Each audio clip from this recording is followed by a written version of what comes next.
Welcome to the course Business Analytics and Text Mining Modeling using Python. So, in previous lecture we were discussing regular expression and we talked about certain important methods and certain examples of regular expression and how they can be really useful in terms of processing text where slightly complex text manipulation is involved.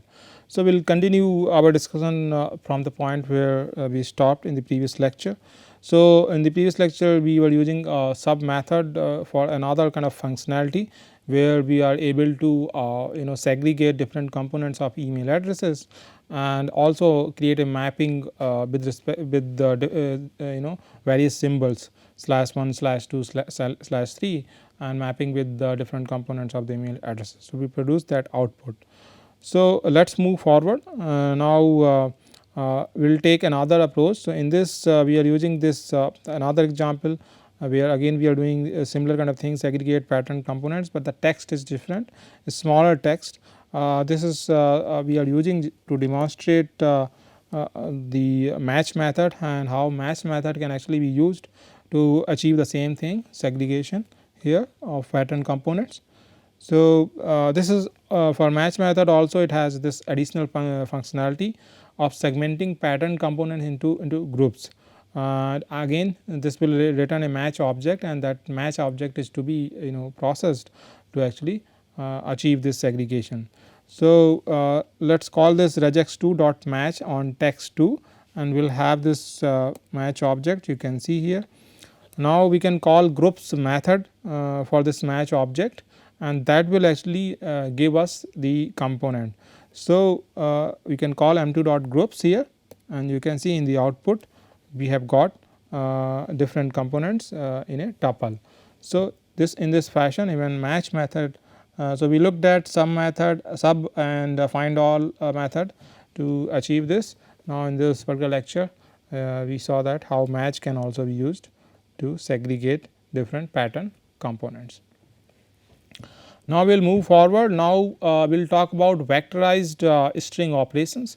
So, we will focus on string operation on series and data frames objects. So, let us take example. So, what we are going to do here, we will create a dict object here that is comprising of email addresses. So, we are using key value pair combination here. Ramesh for example name is key and then email ID is actually the value here. So, we can create a dict object like this and let us see the output you can see. So, this is the dict object. Now, we can use this one to create a series and this is the series that we wanted. Now, we will talk about vectorized certain vectorized operations that we can perform.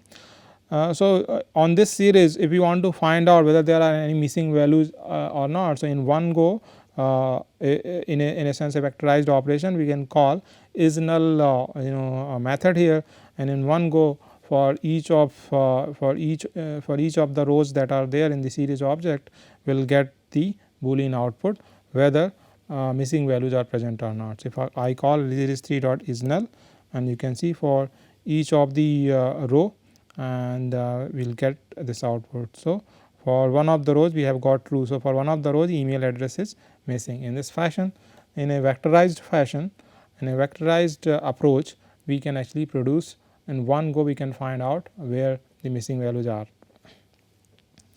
Now, let us focus on some other aspect which are also related to vectorized operations. So, now we will use the str attribute of series objects to call certain methods related to string operations. So, advantage of these method is that they skip NAs. So, string and regular expression they method if there are any NAs they might fail. So, which is in the analytics context it might be the case that we might be dealing with a number of NAs, we might have a number of NAs in our data. So, in those situation the methods with the str attribute they could be really useful because they do not they skip NAs. So, let us take example we can check whether strings have a particular term. So, for this we can use this contains method it will return a Boolean array. So, for all the rows that we have in the series object, in one go we can find out using the str.contains method whether a particular term, let us say Gmail, is present in all of the Gmail all of the email addresses or not. So, I can call like this series 3 dot str dot contains, and within the parenthesis the argument the term that I want to I want to find out whether it is present or not, Gmail here. So, if I run this, you can see first row we did not have Gmail, second, third we had, fourth was NAN. So, you can see even with the NA values it just worked fine. Now, let us again use a regex expression here to segregate components. Here we are using string literal in this regular expression. So, let me define this, and here we are calling str dot find all method. So, just like the string method just like their regular expression method we had these methods, find all method we had there also, for here also the str attribute method we have find all as well. So, we can use this to detect all pattern occurrences in each string. So, we can call this method like this series 3 dot str dot find all. So, we can pass on the pattern here which we just defined. So, in similar fashion here. So, you can see in one go for all the rows in a string we are able to segregate, we are able to detect all pattern occurrences, segregated pattern occurrences here as you can see in the output. Now, let us take another example, vectorized element access. So, whether we would be able to access each element there. So, let us take this example match method. So, whether we can call this method to find whether each string matches the pattern. So, a Boolean output is going to be written here.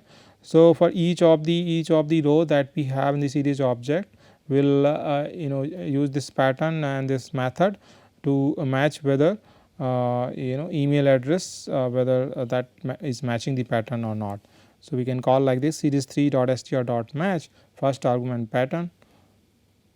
If I run this, you can see the Boolean output here, and you can see that for first three rows we have the email address pattern is matching the email addresses. Now, another important method get method is there that we can use to actually access elements of the string. So, all the string values that we have in the different rows of the series they can actually be accessed using this get method. So, we can call like this series 3 dot str dot get, and we can specify 0 to indicate which element in the string we can access. So, 0 that means first element. So, if I run this, in the output you can see the values, the email addresses that we had, the first character of that in those email addresses has been produced in the output. Similarly, we can pass on another index here series 3 dot str dot get 1. So, that means second element in those strings, those email addresses should be the output. So, if I run this, you can see in the output we have got the second element. Similarly, we can also use the index directly here instead of the get method. So, we can call like series 3 dot str and we can specify the index, let us say 2. So, third element in those string values will be the output. So, this is how in vectorized accessing elements in a vectorized fashion can be achieved here. For each of the rows we are able to produce the output. Slicing strings. So, again here also we can use the earlier syntax that we have been using with other data structures here. Here also series 3 dot str and within brackets we can specify column 3, and only those only up to those characters are going to be kept here. So, if I run this, you can see in the output 261 that we are left with just 3 characters in each of the row. Now, that was about string and text processing. Now, we move to the next aspect that is categorical type. So, just like in our other courses business analytics, data mining, modeling using R, where we talked about the categorical type and we talked about how our platform can actually facilitates conversion of variables which are typically which would typically have values either in the string form or the numeric value type or the string value type, to actually convert them into a categorical variable. So, just like R platform, in Python also we have this categorical type, and it has certain benefits also. So, it can yield significant performance improvements for the analytics context. So, typically used for holding data that uses the integer based categorical representation. So, that data can actually be used. Binning functions that we have previously discussed, cut and qcut. So, those functions also return categorical objects, but at that time we did not focus on those categorical type aspect of those functions. Now, in this particular section we will talk about the categorical type. So, let us take an example. Let us take a baskets of fruits, where we have this variable list variable fruits, where a list of different fruits are mentioned in the values part, apple, orange, apple, and we are multiplying by 2.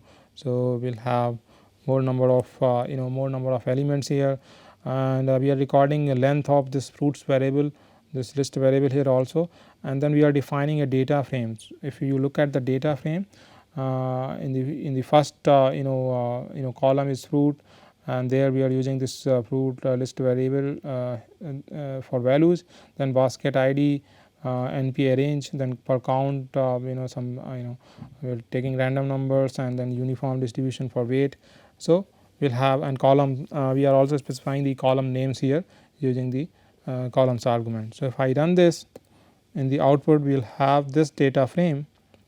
You can see basket id and fruit, count, and weight. So, we will focus on the fruit variable, that fruit column that we have, because we will focus on how we can actually, if you look at the fruit column, it is filled with string values, and we look at the unique or distinct values that are present in the fruit column. So, these are only 2, apple and orange. So, this fruit variable can be treated as a categorical variable. Categorical variable. So, for more understanding on categorical variable, you can refer to my previous course, business analytics and data mining modeling using R. However, here our focus is on how we can convert this fruit variable, which is actually having string values here, into a categorical type. So, converting fruit column into a categorical type, we can use as type method, and there we can specify the type. So, fruit underscore cat, this new variable that will create d15 and the column fruit, and we are calling this method dot as type and passing on the first argument the type category. So, this will actually convert this column into a categorical type. So, if I run this, we will have fruit underscore cat, and if you look at the output, you will see that name is there, fruit, d type, data type is category. You can see that has changed, and categories are also mentioned. So, 2 categories are there, apple, orange. So, you can see this fruit column that we had with the string values, now it has been converted into a categorical type with 2 categories, apple and orange.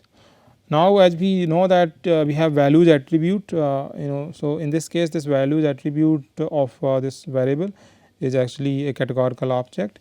So, fruits underscore cat dot values.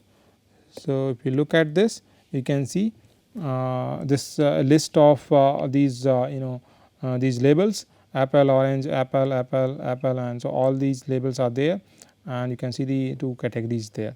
So, this is this values attribute is a categorical object. You can look at, you can use the type function to find out, you can pass on the cat one and find out the type of object, and you can see output 266, it is a categorical one.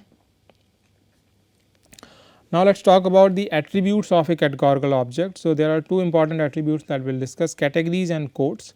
So, in the categories attribute, as the name says, we will have the list of categories that are there in that categorical variable or object, and in the codes we will have the the values that are there in that in that variable. So, all those would be coded using numeric values. So, we will have numeric codes in a sense for all the values that are present and for that variable.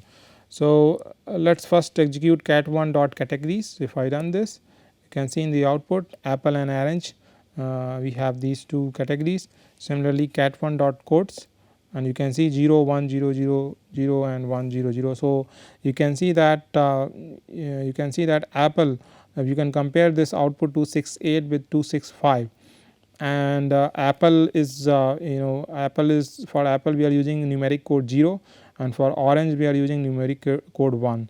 So, it is just based on the ordering, because in the categories ordering it was alphabetical apple and orange, and here the ordering is in the numerical fashion 0 1 in that way. So, therefore, apple is associated with 0 and orange is associated with 1 here. Now, we can if we want to directly convert the data frame column instead of recording that column into another variable. So, we can do that also. So, we can type like this D15 within brackets fruit, and then on the right hand side D15 fruit dot as type category. So, in this fashion we will be directly in the data frame itself, that particular column will become a categorical type. So, if I run this, you can see the similar output now, but the output this particular change, this particular conversion to categorical type is going to be reflected in the data frame itself. Now, let us talk about how do we create a categorical object. So, there are certain mechanisms which can be used to create categorical objects. So, first one is from sequences. So, we can use categorical function to actually create categorical objects from sequences. So, let us take this sequence where we have a list of string values young adult, mid aged, young adult. So, you can see there are 3 distinct values here, 3 distinct values to be precise, and so this is a categorical variable, this with categorical variable with 5 values, 5 rows. We can use categorical function here to actually create this categorical object, and if I access this cat2, you can see that the values and the categories 3 mid aged, young and young adult. So, using categorical function we can create a categorical object from a sequence. It could be the categorical variable with all the values that are there.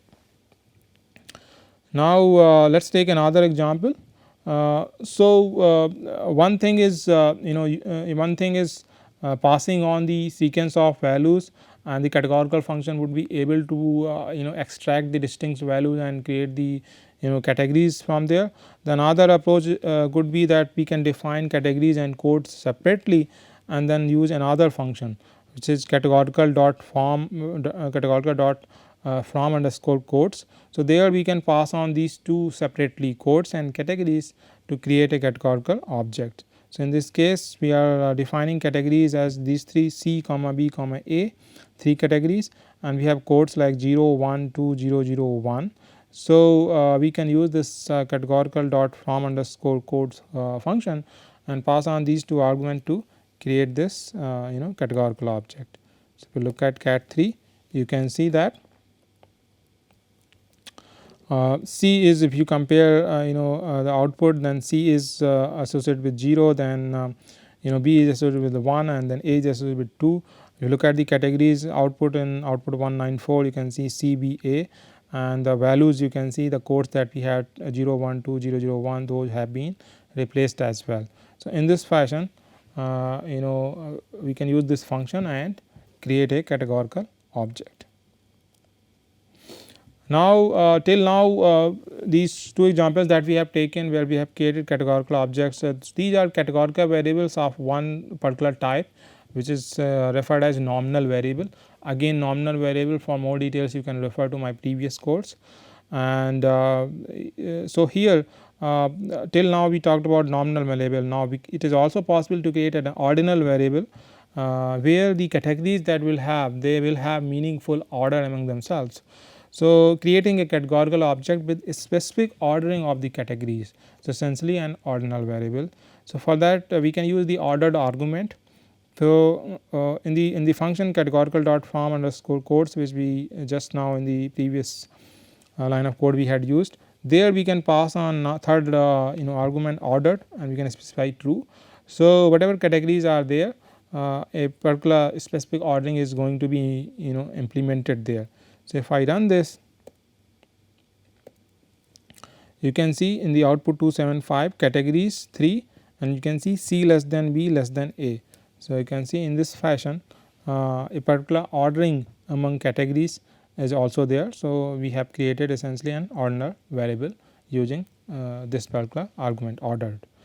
Now, for other function also PD dot categorical, for this also we can the other example that we had there also, if we can specify the ordered argument, then using this also we would be able to create a ordinal object, ordinal variable. So, cat 5, you can have a look here also, you can see mid aged then young adult. So, you can see this in this fashion, a particular specific ordering has been implemented here. Now, let us talk about converting. So, many times we will have the categorical variable, the nominal variable, unordered categorical variable which is nominal variable, and we would like to convert it into an ordered categorical variable which is ordinal variable. So, for that we can use as underscore ordered method here. So, we can call cat2 dot as order. So, cat2 we saw previously we had created, that was an unordered categorical variable. So, we can call this method and convert into one as ordered ordinal variable. So, I run this and you can see in the output 278 and you can look at the categories and you can see the less than sign is there, mid age less than young, then yes young adult. So, and a specific order has been implemented there. Now, till now if you have a look at typically we have been using strings to specify the to indicate the categorical data. However, this is not necessary, we can use any immutable value type to actually create a categorical object. So, we will take another example and we are calling categorical function and we are passing a list of values which are actually numeric values. So, these values also we can use to create a categorical variable here. So, let me run this, and if you look at the output, you can see the values are like -1 0 0 1 -1, and you can look at the categories. So, unique distinct values -1 comma 0 comma 1. So, it is not necessary that data categorical data has to be in the string format, it can be numerical also, it should be immutable value type. Now, this was about the categorical type, and there are certain associated methods also, categorical methods also. So, sometimes they are going to be really useful. So, let us take an example, for example, if we want to reset the categories that are there, or we would like to add a category. So, for that we can use set underscore categories method. So, let us say cat 3. So, this we had created earlier, and you can see in the output 281 we have categories, 3 categories C, B, A, and we can add one or more category here using set categories method. So, we can call cat 3 dot set underscore categories, and you can see we have changed the ordering also A, B, C, and then added another category D here. So, if I run this, in the next output 283 you can see we have 4 categories A, B, C, D. In this fashion you can see we can modify or add categories using this particular set underscore categories method. Now, if you want to look at the counts, so of course, because we have added a category, but the associated values are not there in the variable. So, if we call this method value underscore counts, so the frequencies for the fourth category that we have just now added D, it is going to be 0. So, A is present one time, B is twice, C thrice, D is not present, C is not present any in once. So, this is how we can add few more categories. Now, let us talk about trimming unobserved categories. So, when we are typically when we are dealing with larger data sets and there are a variable with a number of categories, and some of those categories if they are not present, then certain situation we would like to trim those unobserved categories. So, for that we have another method, remove underscore unused underscore categories method. So, we can call this.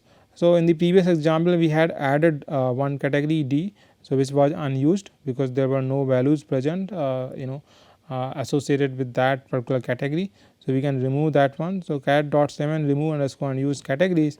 So, it will find any such categories and trim it off. So, if you look at the output 285, again we are left with just 3 categories A, B, C. Now, let us move forward. Now, the next thing is about creating dummy variables.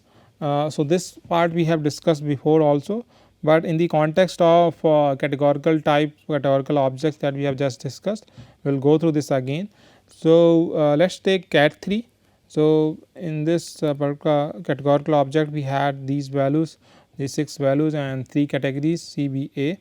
Now, we can call the pandas get underscore dummies function here, and we can pass on this cat 3 this particular object here, categorical object here, and it will create. So, it has 3 categories there.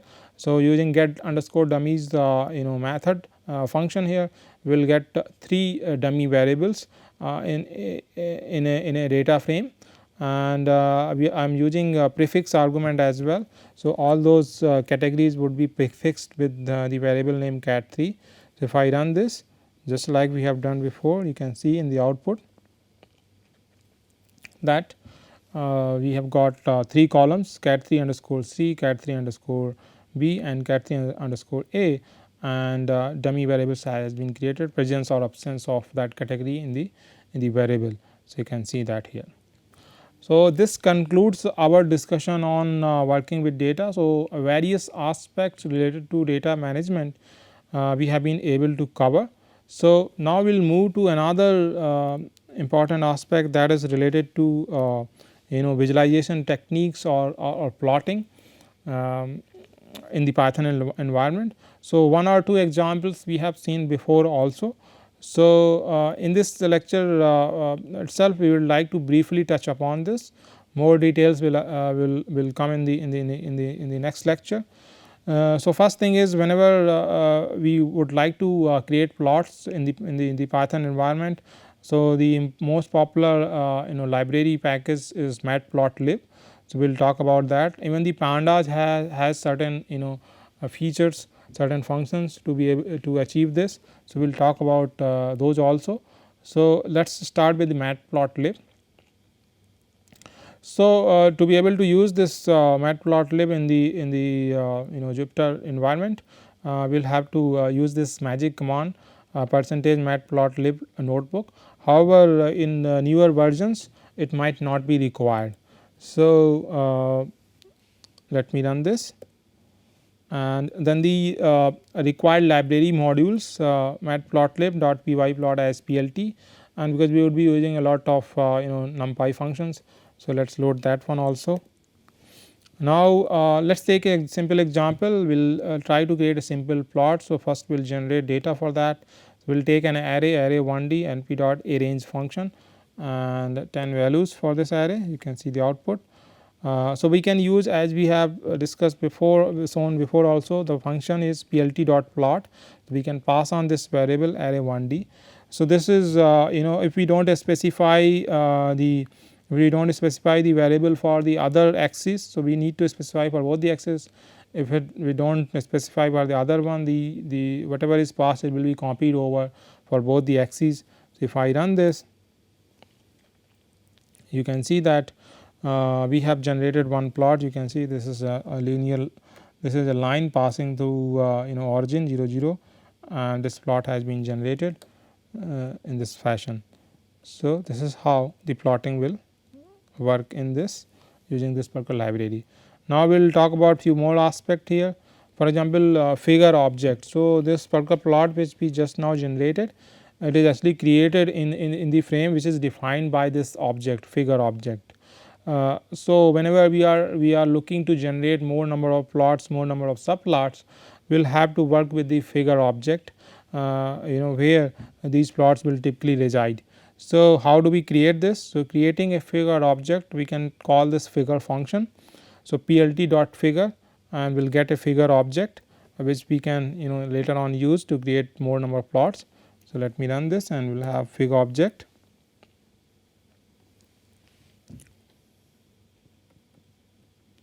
and you can see once we run this, we have a empty figure here without any plots. So let us move forward. Now we will have to add axes to the figure object. So for that we can use add underscore subplot method. So in this we have two first and second argument, they will actually be used to specify the grade. So across how many rows we want and how many columns we want. So that will also define how many subplots we would be adding. So first and second argument will actually specify that number of rows and columns in the figure object. So let us say we want 4 plots, we can have 2 cross 2 configuration, or it could be 1 cross 4 configuration as well. So let us go with 2 cross 2 here. The third argument that is typically used to specify the index position in the grid. So we can call like this fig dot fig object that we had created dot add underscore subplot. First argument 2 number of rows, second argument 2 number of column, and then the index position. So if I run this and if I go here in the output figure 2, you can see in the index position 1 a plot subplot has been added, and added with respect to our this configuration 2. So in the same figure we can add another one at the next index, and another one at the next index, and we can have a look at the all three. So you can see that we have added subplots here. So axes, essentially axes have been added for these 3 subplots.